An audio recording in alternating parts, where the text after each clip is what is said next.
আসসালামু আলাইকুম সবাইকে গুড মর্নিং। কেমন আছেন সবাই? এটা ছিল আমাদের ব্রেকফাস্ট শেষ করে চলে গেছিলাম শপিংয়ে। কিছু গ্রোসারি আইটেম কিনতে হবে, কিছু নেসেসারি জিনিস আছে যেগুলো আমাদের কিনতে হবে, সেগুলো নেওয়ার জন্য চলে গিয়েছিলাম ইকাম্যাক্সিতে। সুইডেনে ইকাম্যাক্সি, কোপ এগুলাই পপুলার, ইউলো এগুলাই মেনলি পপুলার, যেখান থেকে আমরা আমাদের নেসেসারি জিনিসগুলো কালেক্ট করতে পারবো। যাই হোক, যাচ্ছি কেনাকাটার উদ্দেশ্যে। অনেক কিছুই কিনতে হবে। এই সময়গুলো খুব কঠিন। তো আমাদের যা যা লাগবে ম্যাক্সি থেকে নিয়ে নিচ্ছিলাম। তারপরে হচ্ছে আপনারা সুইডেনে আসলে ম্যাক্সিতে সব কিছুই পেয়ে যাবেন বলতে গেলে। এরপরে হচ্ছে তালা নিব।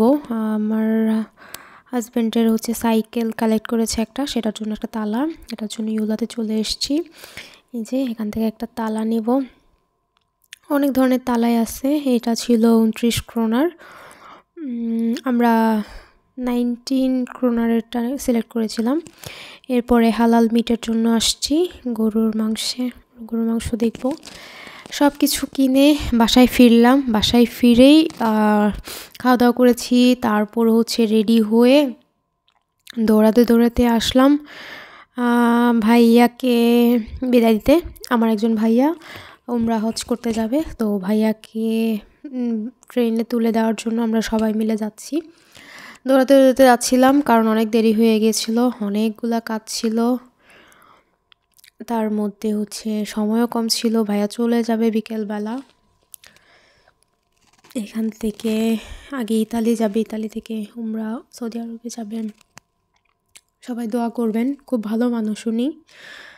যাই হোক, এই তো বিকেলবেলা। সুইডেনের একটা ভালো ব্যাপার, আপনাকে গাড়ির জন্য দাঁড়াতে হবে না।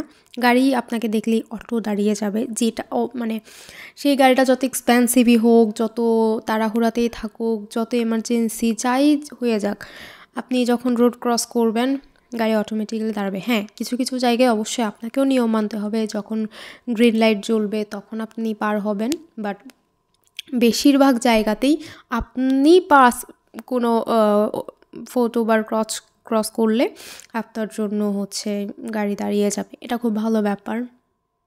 ওদের সাইকেলের লেন আলাদা, মানুষজনের লেন আলাদা। যদিও আমি সাইকেলের লেনে হাঁটছিলাম, বাঙালি তো এখনও অভ্যেস যায়নি, তবে সবসময় চেষ্টা করি ফুটপাথ দিয়ে হাঁটার।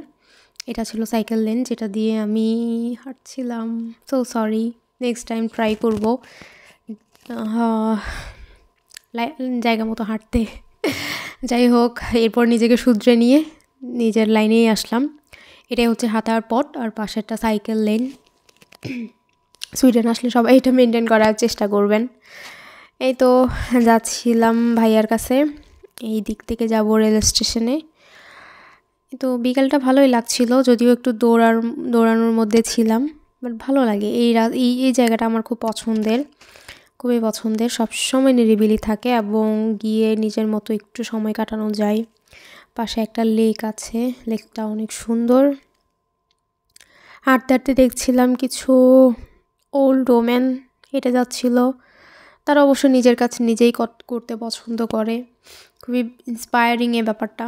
আমরা এত বয়স হয়ে গেলে এত স্ট্রং থাকতে পারবো কিনা জানি না, বাট সুইডেন আসার পর একটা ব্যাপার দেখলাম যে এখানে ওল্ডরা অনেক বেশি এনার্জেটিক, অনেক বেশি হাঁটাহাঁটি করে। আমরা তো অল্পতেই রিক্সা ডাকি, এটা সেটা, বাট সুইডেনে সেটা পসিবল না। সুইডেনে হয়তো বাস, সাইকেল, রাইড, এটাই। এই তো এটা ছিল ভাইয়ার রেস্টুরেন্ট থেকে আমার জন্য গিফট। ওনার কাছে আমিও সবসময় ঋণী। যাই হোক, বাসায় ফিরে যাচ্ছি রাতের বেলা। বাস আসবে।